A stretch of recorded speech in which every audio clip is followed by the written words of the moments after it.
Option be the quit India movement, option see the Jallianwala Bagh massacre, option D the Chauri Chaura incident. सही। ਗੋਰਿਆਂ ਨੂੰ ਭਜਾ ਕੇ ਦੇਸ਼ ਤੋਂ ਬਾਹਰ ਕੱਢਾਂਗਾ। ਸੋ ਇਹ ਜਿਹੜੀ ਸੋਚ ਸੀ ਸ਼ਹੀਦ ਭਗਤ ਸਿੰਘ ਦੀ, ਤੇ ਉਸ ਤੋਂ ਬਾਅਦ ਜੋ ਕਿ 13 ਅਪ੍ਰੈਲ 1919 ਵਿੱਚ ਅੰਮ੍ਰਿਤਸਰ ਵਿੱਚ ਵਾਪਰਿਆ, ਤੇ ਉਸ ਤੋਂ ਬਾਅਦ ਜਦੋਂ ਉਹ ਜ਼ਿਲ੍ਹਿਆਂਵਾਲੇ ਬਾਗ ਗਏ ਤਾਂ ਉਹਨਾਂ ਨੇ ਇੱਕ ਕੱਚ ਦੀ ਸ਼ੀਸ਼ੀ ਵਿੱਚ ਉੱਥੋਂ ਖੂਨ ਨਾਲ ਲੱਥਪੱਥ ਮਿੱਟੀ ਆਪਣੇ ਸ਼ੀਸ਼ੀ ਵਿੱਚ ਰੱਖ ਕੇ ਘਰ ਲੈ ਗਏ, ਤੇ ਉਸ ਨੂੰ ਦੇਖ ਕੇ ਉਹਨਾਂ ਨੇ ਇੱਕ ਆਪਣਾ ਮਨ ਬਣਾ ਲਿਆ ਸੀ ਕਿ ਆਪਾਂ ਬ੍ਰਿਟਿਸ਼ ਰੂਲ ਨੂੰ ਇੱਥੋਂ ਖਤਮ ਕਰਨ ਨਾਲ ਸੱਤਿਆਗ੍ਰਹਿ ਬਾਰੇ ਸੁਣਿਆ, ਜੋ ਕਿ ਇੱਕ ਪੁਲਿਸ ਲਾਠੀਚਾਰਜ ਵਿੱਚ ਮਾਰੇ ਗਏ ਸਨ। ਤਾਂ ਉਹਨਾਂ ਨੇ ਉਸਦਾ ਬਦਲਾ ਲੈਣ ਲਈ ਉੱਠ ਕੇ ਇਹਨਾਂ ਦਾ ਵਿਰੋਧ ਕਰੀਏ, ਕਿਉਂਕਿ ਅੰਗਰੇਜ਼ਾਂ ਨੇ ਲਗਭਗ 200 ਸਾਲ ਤੱਕ ਆਪਣੇ ਦੇਸ਼ ਉੱਪਰ ਰਾਜ ਕੀਤਾ ਤੇ ਲੋਕ Bharat Sabha in 1925 for national movements. He also joined the Hindustan Rebel Association and came in contact with the revolutionaries of India. He began writing revolutionary articles against the British. He was greatly influenced when a lathi charge was done. He was जैसे कि आज हम organise कर रहे हैं सरदार भगत सिंह का शहीदी दिवस। भगत सिंह ने शुरू से ही आज़ादी के लिए संघर्ष कर रहे थे, तो उसके बाद उन्होंने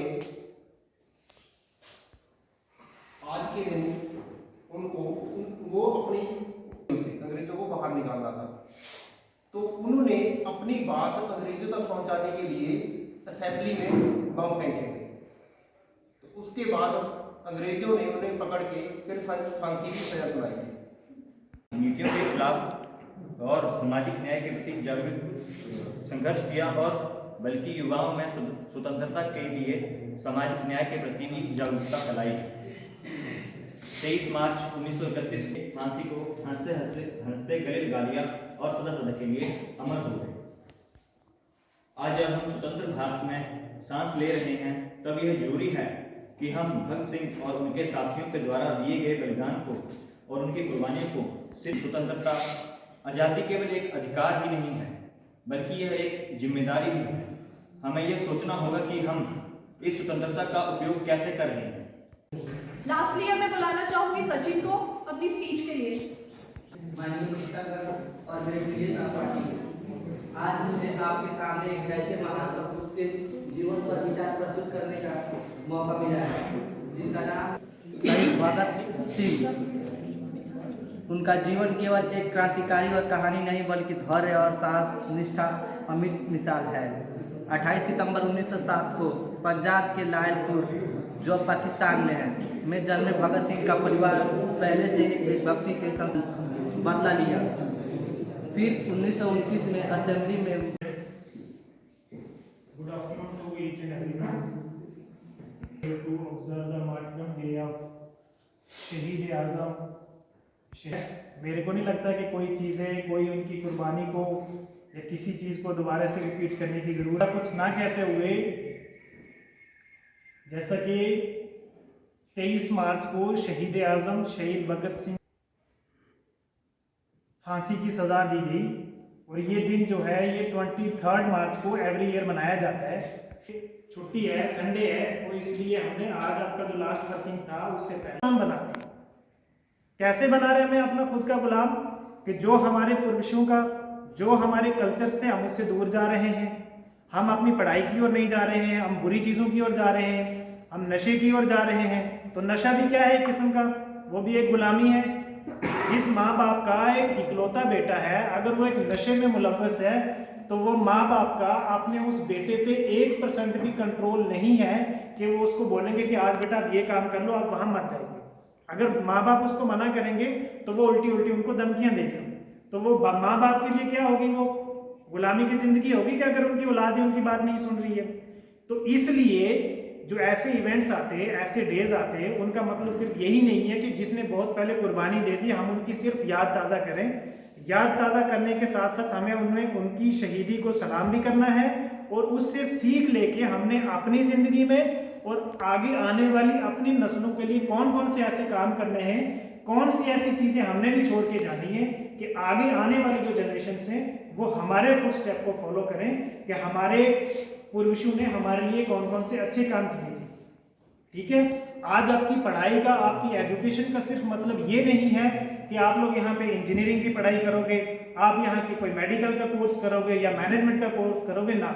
ये तो आपका प्राइमरी है ही है, ये तो आप क्लास में आ रहे हो, इसके लिए आपको पढ़ाया जा रहा है। लेकिन इसके साथ साथ में आप लोगों ने इस चीज़ का भी ध्यान रखना है कि आपने आने वाले जीवन में कौन सी बुराइयां और हैं जिनसे आप लोगों को खुद भी बचना है और अपने साथियों को बचाना है, अपनी जनरेशन को बचाना है। और सबसे पहले हर अच्छे काम की शुरुआत अपने घर से होती है। जैसे आज भी सारी दुनिया क्या चाहती है कि हर किसी के घर पे कौन पैदा हो, भगत सिंह हो, लेकिन किसके घर में? अपने घर में नहीं, अपने पड़ोसी के घर में। मतलब हम अपने घर से कोई कुर्बानी नहीं देना चाहते, हम चाहते हैं कि उस तरीके की कुर्बानी हो लेकिन किसी दूसरे के घर में। लेकिन किसी भी अच्छे काम की शुरुआत हमेशा अपने आप से होती है। जब तक सबसे पहले आप सब लोग, हम लोग अपने आप को, अपने घर को, अपने अड़ोस पड़ोस को नहीं ठीक करेंगे, तब तक ये देश, वो भी कोई दिन था जिस दिन 7-8 साल की उम्र में शहीद भगत सिंह जी ने एक मूवमेंट स्टार्ट की थी। तो आहिस्ता आहिस्ता आहिस्ता आहिस्ता चल के लास्ट पे अंग्रेजों को इतना मजबूर होना पड़ा कि उनको देश छोड़ के भागना पड़ा। तो यही एक छोटी सारी एग्जांपल है कि अगर हम लोग अपने घर से बुराइयों को खत्म करेंगे, अच्छी चीजों पे काम करना शुरू करेंगे, तो एक दिन वो आएगा कि ये हिंदुस्तान एक फूलों का गुलदस्ता है। गुलदस्ता क्या होता है कि जिसमें डिफरेंट टाइप्स के फूल्स होते हैं, है ना। जैसे क्या नाम था इनका, लवलीन, उसने कितनी अच्छी। लेकिन आज की डेट में हम लोग कहीं ना कहीं अपने खुद के सिस्टम में ही गुलाम बनते जा रहे हैं। तो जो एक फूलों का गुलदस्ता था हिंदुस्तान, आप लोग जनरेशन हो, आप लोग यूथ हो, आप लोगों की एक, वो आपने मूवी देखी होगी ना सलमान खान की, कौन सी मूवी थी, जय हो। कोई अच्छा काम कर रहे हो तो उसको शुक्रिया अदा मत करो, उसको थैंक यू मत बोलो, वही अच्छा काम आप आगे 3-4 लोगों में और फैलाओ। तो यही एक एग्जांपल्स है, अगर आप लोग अच्छे काम करोगे, बाकी वालों को फैलाओगे, तो ये वो हिंदुस्तान जो आज बुराइयों की तरफ जा रहा है, ये बहुत जल्द वो जात पात ऊंच नीच बिरादरी से उठ के हम डेवलपमेंट की बात करेंगे, हम एजुकेशन की बात करेंगे, तो सारी चीजें, कोई भी दुनिया की बड़ी से बड़ी चीज, दुनिया का ताकतवर मुल्क या दुनिया की हर कामयाबी जो है वो हम सबके कदम चूमे। ठीक है, एक्चुअल एजुकेशन आपकी ये नहीं है कि आप इलेक्ट्रिक